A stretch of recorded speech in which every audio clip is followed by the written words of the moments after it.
शंभू एक truck driver था और इसने अपनी ज़िंदगी में इतने सफ़र किए थे कि कोई अंदाज़ा नहीं है। लेकिन आज का सफ़र इसके लिए सबसे ज़्यादा खौफनाक होने वाला था, क्योंकि आज इसको एक ऐसा एक्सपीरियंस होने वाला था जिस एक्सपीरियंस के बारे में इसने अपनी पूरी ज़िंदगी में नहीं सोचा था। शंभू के साथ ऐसा क्या हुआ जिसके बाद इसने ट्रक चलाना ही छोड़ दिया? क्योंकि शंभू ने जब ये कहानी मुझे सुनाई तो उसने कहा कि मैं ट्रक ड्राइवर था। जब मैंने उससे पूछा कि क्यों आपने क्यों छोड़ दिया ट्रक चलाना, तो उसने मुझे दो दास्तान सुनाई अपनी ज़िंदगी की। एक ट्रक वाले की जो दास्तान उसने सुनाई वो दिल दहला देने वाली थी, क्योंकि ये चक्कर उसकी ज़िंदगी का आखिरी चक्कर होने वाला था। वो सही समय पे वहाँ से नहीं निकलता। तो ये कहानी काफ़ी डरावनी होने वाली है। मैं तो कहूँगा अभी तक की जितनी भी कहानियाँ आपने सुनी हैं उन सभी से ज़्यादा दिल दहला देने वाली होने वाली है। तो दिल थाम के बैठिए और दिल का डोज लेने के लिए तैयार हो जाइए और सुनिए इस ट्रक वाले की आप अभी थी। उससे पहले एक छोटा सा इंट्रो। नमस्कार दोस्तों, जय भोलेनाथ। कैसे हैं आप सभी लोग? अच्छे होंगे? हाँ, अच्छे ही रहिए। आप सभी को पता है कि मैं आपके लिए रियल स्टोरीज लेकर आता हूँ, है ना? तो आपने इस चैनल को अभी तक सब्सक्राइब क्यों नहीं किया यार? पहले चैनल को फटाफट से सब्सक्राइब कर लीजिए। फिर बढ़ते हैं रोमांचिक एक सफ़र पर जो कि शंभू के साथ होने वाला है। शंभू के साथ इस सफ़र में काफ़ी खौफनाक घटनाएं बीती हैं जो आपको मैं आज बताने जा रहा हूं। पहले चैनल को सब्सक्राइब कर लीजिए, वीडियो को लाइक कर लीजिए, कमेंट सेक्शन में लास्ट में बताना स्टोरी कैसी लगी, या फिर आपको कोई भी ओपिनियन हो, आपको कोई भी स्टोरी को लेकर कोई भी डिफेक्ट लग रहा हो या फिर कोई भी आपका पॉइंट हो तो वो आप हमें बता सकते हैं। आपके मुताबिक ही ये स्टोरी बनती है और आपके मुताबिक ही ये स्टोरी बनती रहेगी हमेशा। चलिए बढ़ते हैं कहानी की ओर, जानते हैं शंभू ट्रक वाले के बारे में।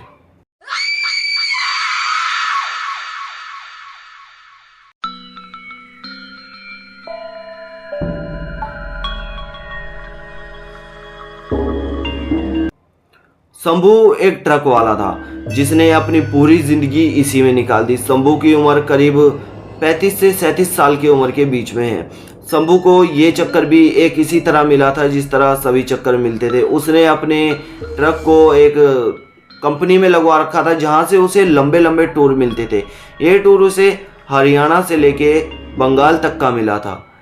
ये काफ़ी खुश था शंभू के यहाँ अब काफ़ी दिनों के बाद एक लंबा सफ़र मिला है जिसमें पैसे भी काफ़ी अच्छे बन जाएंगे। शंभू रात को ही अपना ट्रक लेकर निकल जाता है घर से। शंभू अपना रास्ता जल्दी ही तय करने वाला था क्योंकि उसे ये पता था कि बंगाल में घूमने लायक काफ़ी जगहें हैं और जहाँ जाकर मैं घूमूंगा फिरूंगा, एक दिन पहले पहुँच जाऊंगा तो एंजॉय करूंगा, क्योंकि काफ़ी दिन हो गए थे उसे इतने दूर का एक चक्कर किए हुए। शंभू फटाफट से अपना ट्रक लेकर लोड करवा कर निकल जाता है बंगाल की तरफ। रास्ते में जाते हुए उसे 2 दिन तो अच्छे बीतते हैं। जब वो एक सुनसान सड़क पे चल रहा था, रात काफ़ी हो चुकी थी।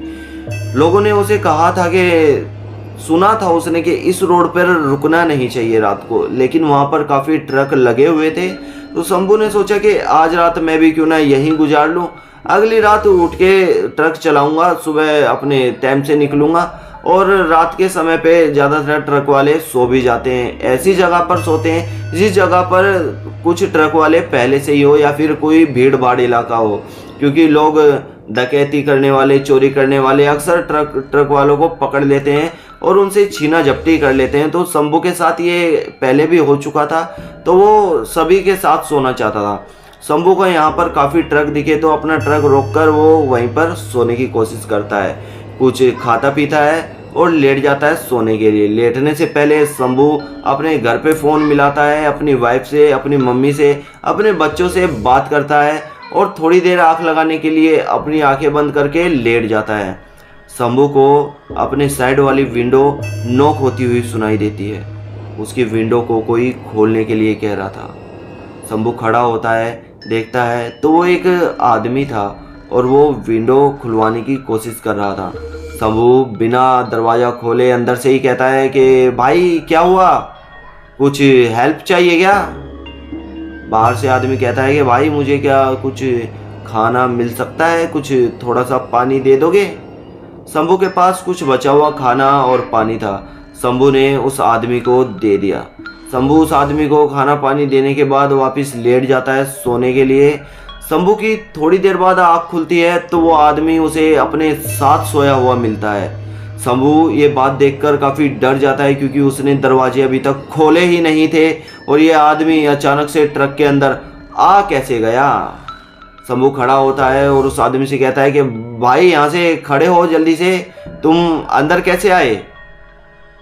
शंभू से वो आदमी कहता है तुम्ही ने तो मुझे खाना पानी दिया है, क्या तुम मुझे अपने साथ नहीं रख सकते।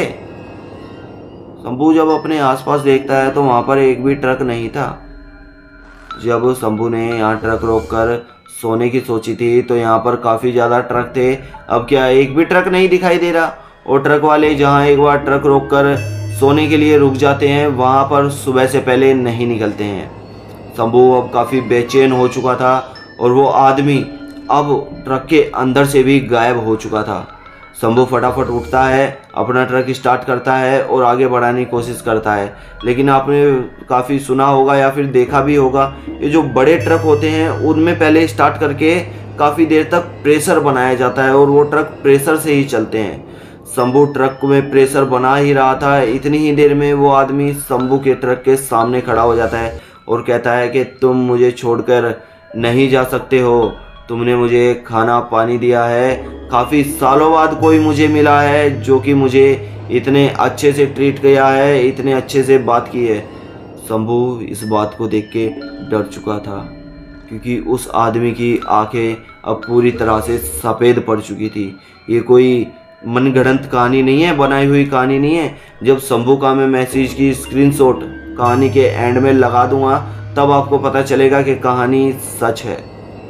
शंभू इसको देखता है और काफ़ी घबरा जाता है, फटाफट से कम प्रेशर बनाए हुए ही ट्रक को स्टार्ट करता है और वहाँ से निकालने की कोशिश करता है। शंभू जब ट्रक चलाता है तो देखता है कि वो आदमी उस ट्रक के साथ साथ चल रहा है। शंभू चारों तरफ देखता है, घना जंगल था और जंगल के आसपास कोई भी नहीं था। शंभू फटाफट से ट्रक को चलाने की कोशिश करता है, फटाफट से वहाँ से निकलने की कोशिश करता है। थोड़ी ही दूर निकलता है वो आदमी उसे दिखाई देना बंद हो जाता है। शंभू फटाफट से अपना ट्रक चलाकर आगे निकलने की कोशिश करता है तो जब साइड में पलट कर देखता है तो पीछे वाली सीट पर, ट्रक के पीछे एक सीट होती है सोने के लिए, वहाँ पर वो आदमी सोया हुआ था। शंभू बहुत ज़्यादा घबरा जाता है। शंभू अभी ये सोचता है कि भगवान मुझे कुछ भी करके, कैसे भी करके अब यहाँ से बस निकाल दे। शंभू अपनी आंखें बंद करता है और जितने भी अपने देव देवते के नाम थे, जितने भी भगवानों को जानता था, सभी को याद करता है और अपने फ़ोन में हनुमान चालीसा चलाकर डैशबोर्ड पर रख देता है और ट्रक की स्पीड दुगनी कर देता है। शंभू जब अपनी आंखें खोलता है, सामने देखता है तो एक गांव था जहां पर लाइटें जलती हुई दिखाई दे रही थी शंभू को। शंभू फटाफट से उस गांव में पहुंचता है, ट्रक रोकता है और गांव के एक आदमी से पूछता है कि भाई पिछली वाली सड़क पे ऐसे ऐसे मेरे साथ हुआ, क्या कोई चोर वोर रहता है क्या वहाँ पे।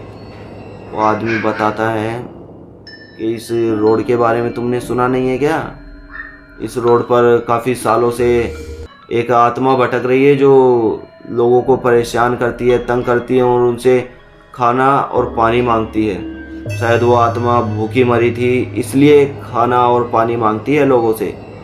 शंभू इस बात को सुनकर बेहद डर जाता है और वो बिना कुछ सोचे समझे अपने ट्रक को वापस घुमाकर सीधा हरियाणा वापस चले जाता है।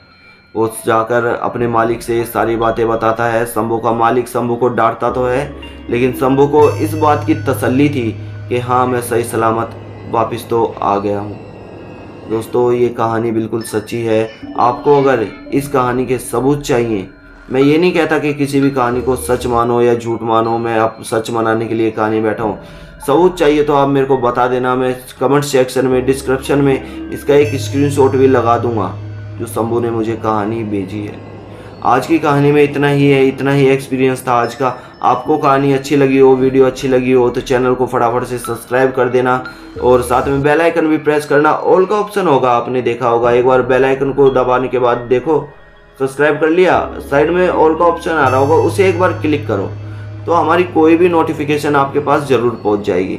आज की कहानी में इतना ही। अच्छी लगी हो तो लाइक ज़रूर कर देना। नमस्कार, जय भोलेनाथ। मेरा नाम शंकर है, मैं कहानियाँ सुनाता हूँ।